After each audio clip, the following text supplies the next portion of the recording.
so long as there have been people who hold power over others, there have been some who abuse that power in sexual and sex-based ways.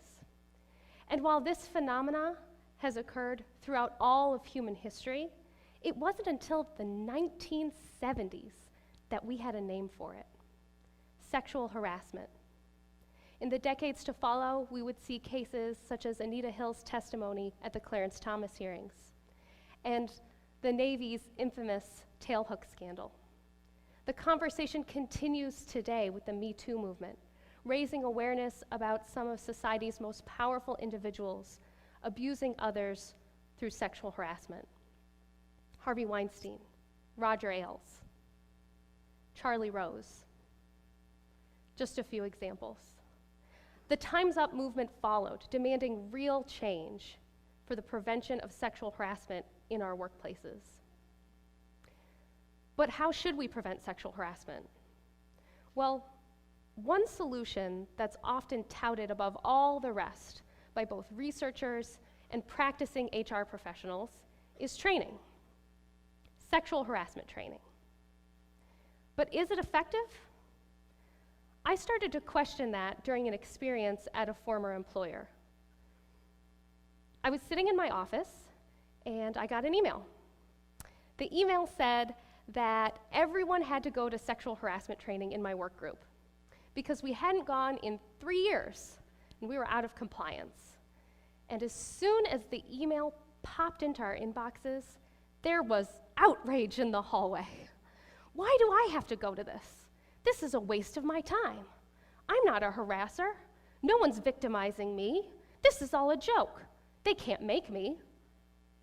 And I was sitting there at my desk pondering, why such a strong negative reaction to what amounted to a 1-hour training session once every 3 years? This experience made me curious, and it actually inspired my PhD dissertation research. I studied real employees going through real sexual harassment training at their organization. And what I found was troubling. 25% of my sample experienced a negative reaction to sexual harassment training. They felt devalued and disrespected by the training. In social science research, we call this an identity threat reaction. The employees felt as though the training was pointing a finger at them and assuming they were all harassers and victims. Essentially, these assumed roles in the training session were deeply threatening to the employees' core sense of self, their sense of morality, and their sense of agency. And this identity threat reaction led to a coping mechanism: backlash attitudes against the sexual harassment training session itself. Because in order to psychologically protect their sense of self, employees needed to deem that training session illegitimate, a waste of time. All a big joke. Sound familiar? So these backlash attitudes protected the employees from the sense of threat they were feeling, but they also predicted other several troubling outcomes. For instance, those who felt identity threat reactions in the sexual harassment training learned less knowledge about their organization's policies and procedures regarding sexual harassment. Any knowledge they did learn, they were less willing to share with a coworker who maybe couldn't have attended the session. They were less able to identify sexual harassment in a scenario and less willing to report it when they did. Employees who felt a sense of identity threat during sexual harassment training formed intentions to seek out more interactions with who they deemed would be likely harassers and socially distanced themselves from anyone they thought might be a potential victim, essentially creating a social bubble around themselves, surrounding themselves with people who said sexual behaviors in the workplace are okay, and anyone who disagrees with that is socially ostracized from the work group. And those would be some of the most vulnerable people in our workplaces, individuals likely to be victims of harassment. Some of the worst outcomes, however, were that the employees were motivated to engage in more sexual behaviors when they returned to work, and more sex-based hostility. That's being rude or antagonistic to someone else just because they're a man or a woman. These are the very behaviors that sexual harassment training is supposed to prevent. But it's backfiring, motivating the very behaviors that we're trying to reduce in the workplace. Why does this happen? Well, it's because traditional sexual harassment training is framed from a legal compliance perspective. The only roles that are offered to trainees are potential harasser and potential victim. No one wants to be either of those two things. They're both negative. So what do we do about sexual harassment training? Should we just get rid of it? It's clearly not working for a quarter of our workforce. It might even be making sexual harassment worse in our workplaces. Well, we shouldn't abandon it just yet. Employees still need sexual harassment training to at least know the policies and procedures in their specific organizations in case they ever encounter sexual harassment and want to report it. That's crucial knowledge we need to disseminate. But we can do a lot of things to make sexual harassment training better. First and foremost, we need to give employees a positive role to play during those training sessions. Instead of assuming all of our employees are either harassers or victims, we should assume every employee is a potential ally in our organizations.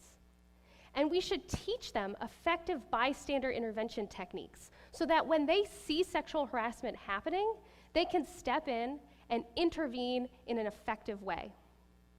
They'll need to learn the same information that we require for legal compliance that any potential harasser or victim would need to learn. But you can frame it from the bystander perspective and say, whenever you see sexual harassment, you need to know the same information we would tell a harasser so that you can coach them to modify their behavior. And you need to know the same information we would tell a potential victim so that you can offer them social support if they reach out to you for help. We can have the exact same content framed in a much more positive light and a less threatening way. Besides offering positive roles, we can also recognize the elephant in the room. Social science has known for a while now that different people perceive the same sexual and sex-based behaviors differently. So in sexual harassment training, we need to teach conflict management skills and empathy skills so that employees are prepared to have those difficult conversations and set their workplace norms for respect and professionalism. There are things we can do outside of the sexual harassment training sessions as well. We can show support for sexual harassment training in the larger organization and through manager endorsements. So it's no good to train employees on policies and procedures to follow when sexual harassment happens if in practice those policies and procedures are too complicated or too difficult to navigate to make use of. So we need to make sure our organizational systems support the training that we're giving.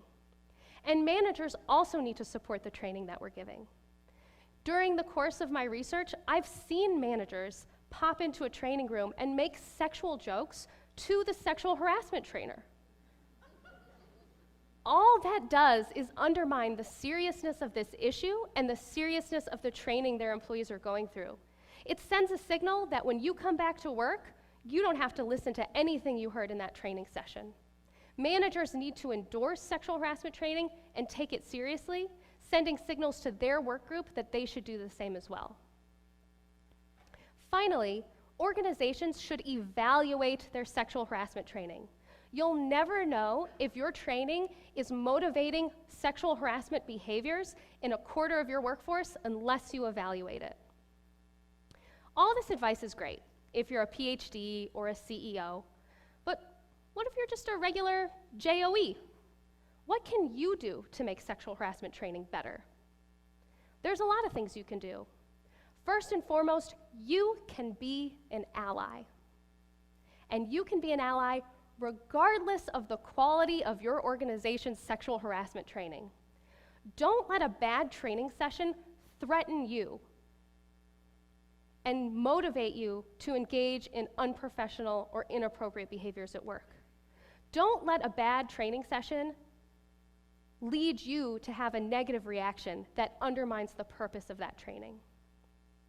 You can also be an ally by showing support for the training both before, during, and after the session. When you're engaged in sexual harassment training and you show a positive attitude throughout the process, it sends a signal to all of your coworkers that you take the training seriously, and so should they. And that message is powerful to someone who's sitting next to you in training who might secretly be struggling with their own sexual harassment experience, looking around the room and wondering, if I came forward, who would support me? Probably not the people joking in the back, but you could be that ally that they look to and say, I think that person would support me. Finally, you can ask your HR professionals for more effective training.